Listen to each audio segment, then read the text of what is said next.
Настоящим шоком для общественности стала недавняя свадьба сына Виктора Рыбина и Натальи Синчуковой. В самый разгар свадебного гуляния в зал ворвались вооруженные преступники и устроили настоящий свадебный беспредел. На гулянии присутствовали известные российские артисты, такие как Владимир Кузьмин, Дмитрий Харатьян, Игорь Николаев и Валерий Сюткин.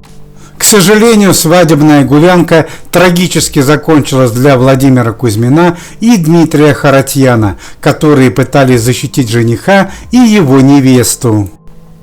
Валерий Сюткин, который в момент нападения был на втором этаже ресторана и видел трагедию с помощью видеокамер, поделился печальными новостями о своем друге Владимире Кузьмине. Напомним, что несколько дней назад, в 90-е годы, вернулись в один из подмосковных ресторанов, где была свадьба сына Виктора Рыбина и Натальи Синчуковой.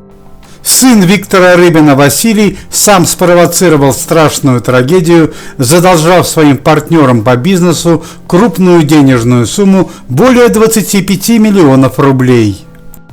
Вооруженные преступники, которые находились под действием запрещенных веществ, заявились на свадебное гуляние и устроили настоящий погром.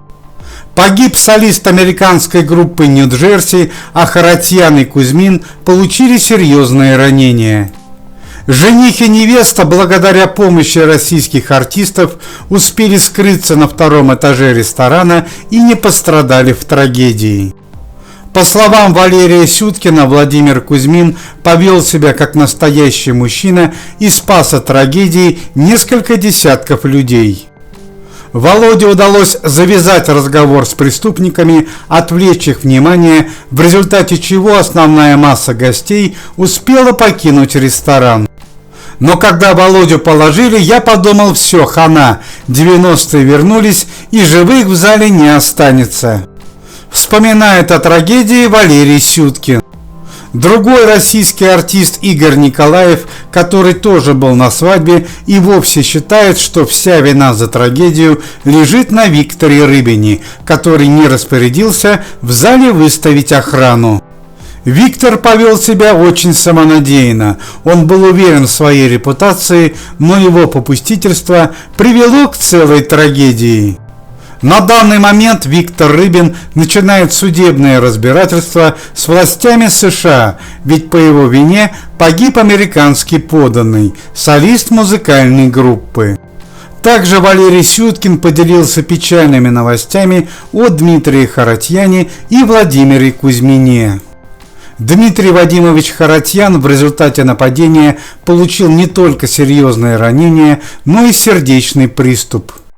На данный момент главный гардемарин Советского Союза находится в одной из больниц города Москвы, и его состояние здоровья оценивается как тяжелое. Решается вопрос о переводе артиста в медикаментозную кому. Ну а для Владимира Кузьмина свадьба превратилась в целую трагедию. Помимо черепно-мозговой травмы и 2 серьезных ранений в область ноги и плеча, у Владимира Кузьмина полностью пропал голос. Лечащие врачи музыканта заявили, что даже при положительном исходе дел российский артист никогда не сможет выступать на музыкальной сцене. Вовка кончился, лежит в палате и рыдает. Я его таким никогда не видел. Соболезную другу Валерий Сюткин. 2 преступника из 6, которые совершили нападение на свадьбу, находятся в полиции. На 4 объявлен всероссийский розыск.